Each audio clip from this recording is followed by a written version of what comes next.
salt and lime. Oh my, am I alright? Thanks for asking, doing just fine. Can I say that you're looking real nice? We'll have to chat right now before I get high. When you came to... Hey guys, welcome ulit dito sa aking channel. Ayan. So, for today's video guys, gagawa ko ng ginamos. Bagoong na isda. Ayan. Ginamos po yun sa amin. Since may nakita po tayong ginamos ay isda na maliliit dun sa supermarket. Binili natin kanina. So, gagawin natin siyang ginamos. Actually, ilang days na rin akong nag-iikot, hinahanap ko kung saan ako makakita ng maliliit na isda para gawin natin ginamos. So, eto na nga guys, nakita natin tonight. Pag uwi ko from work, dumaan tayo sa supermarket at doon nakakita tayo ng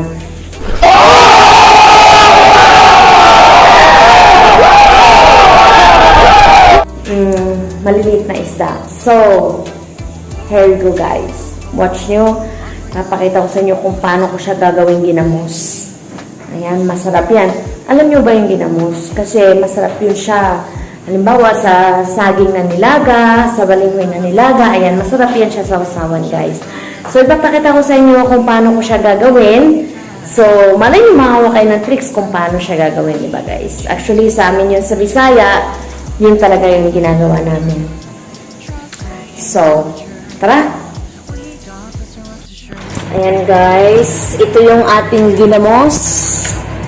Siyempre, huhugasan natin siya hanggang sa mawala yung mga buhangin-buhangin niya, bato-bato.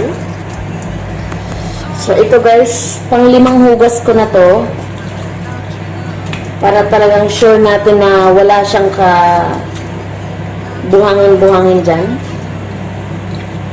So, next nito guys, papakita ko sa inyo yung susunod na dapat natin gawin.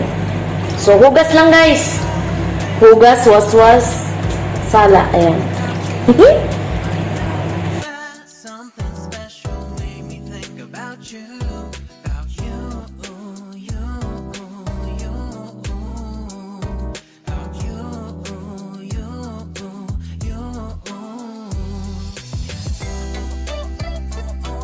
Oh, ito na tayo guys.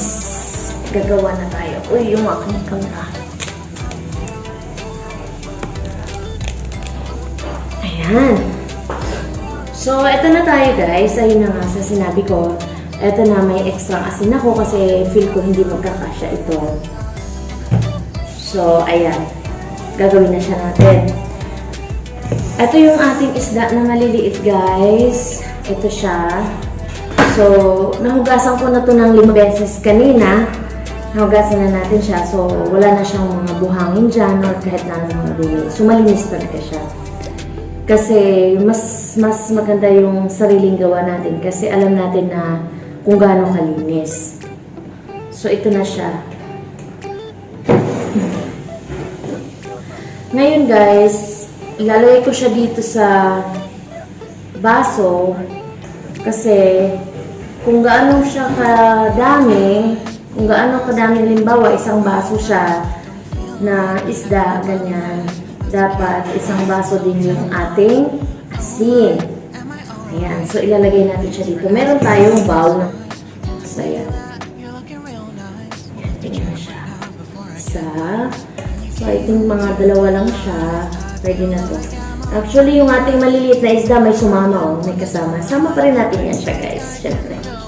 Masarap yan pag namalos na. Aray ko. Diba? Ito mga pagkain ng Bisaya. Masarap talaga to guys, promise. Pag may okra, alam niyo yung nilagang okra lang. Tapos nilagang talong. Sasaw-saw nyo dyan. Ay, Diyos ko. Tapos ang araw. Ayan. Ganyan lang yun siya guys.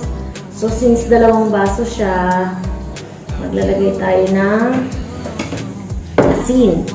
Ayan. So, iodized salt po guys, kasi iodized salt po ang nandito sa Dubai.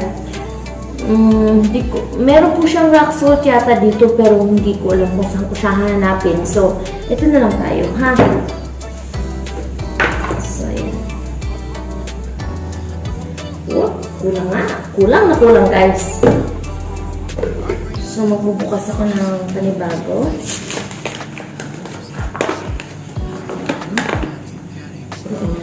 ating cup. Ayan. So, I think mas medyo maalat ang iodized salt. So, titingnan natin guys kung enough na itong isang cup ng asin ng iodized salt ha. Kasi masyado siyang maano, pipino kasi. So, ayan. So, sa dalawang basong isda natin maliliit, nilagay ko muna isang cup ng asin natin na iodized. Kasi titingnan muna natin, ha? Baka kasi masobrahan sa alat, hindi rin masarap. So, sunod. Huhugas ako ng kamay, guys, kasi dapat dito nilalanga siya hanggang sa magsabaw siya. Magsasabaw siya dahil sa asin. So, huhugas tayo ng kamay.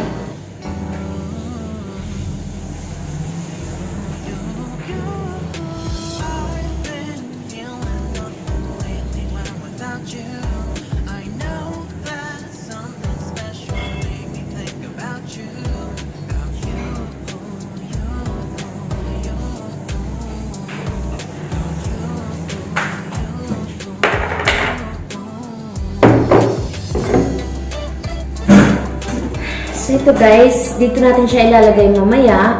Nag-empty ako ng Nescafe. Ayan. Diyan natin siya ilalagay mamaya. So, malinis na yung kamay natin. Nakapaghugas na tayo. Lalamasin na natin siya guys. Papakita ko lang sa inyo kung paano. So, ayan siya guys. Yung ating isda na 2 cups. Nilagyan ko siya ng 1 cups ng asin. Diba nga kanina? Dahil iodized salt siya. Masyadong madami. So, hayaan mo na siya. Papakita ko sa inyo. Kailangan yan siya, guys. Lamasin siya. Yung lalamasin siya na magsasabaw siya, guys. Papakita ko sa inyo, ha? Ganyan lang, guys. Lamas-lamas lang. Ang dami ng asin. Sige, guys.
Guys, so ayan na po siya.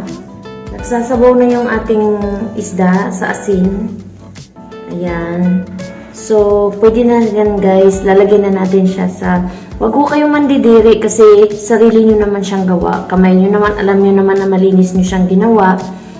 Kasi kailangan talagang ganyan. Kasi kung madamihan, inaapakan yan, nilalagay sa sako para magiging magsasabaw siya. Kasi pag nagsabaw siya, mas masarap.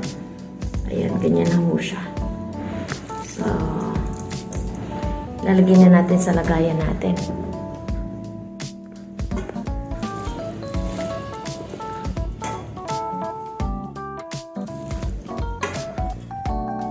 Ayan na.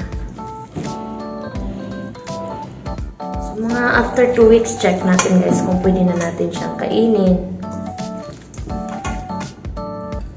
Sarap nito guys. Excited na akong steam ng okra. Ayan. So, ito na siya, guys. Naka-2 ganilagayan tayo. Ayan. Ayan talagang paggawa niyan, guys. Kaya, mas masarap pagka sariling gawa kasi nakikita mo yung gawa mo. Ayan.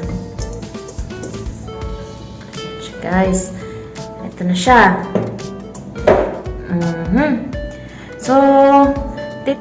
So, ito na guys. Nandiyan na siya. Magsasabaw na yun siya dyan dahil sa asin niya. So, maghihintay tayo ng mga at least 2 weeks. Pero the more na matagal siya, the more mas masarap guys. So, ayan na yung ating video for today. Sa mga hindi pa nakapag-subscribe dyan sa ating channel, don't forget to click the subscribe and click the notification bell guys. Gawin niyo yung notification na all. May all po siya na option para every time po na mag-post ako ng mga bagong video, ma-notify kayo. Ayan. Sana nakakuha po kayo ng tricks. Panibagong Bisaya version. Nung nakaraan, gumawa tayo ng suka natin. So, ito siya ngayon. Ginamos, guys. See you to my another vlog. Bye-bye!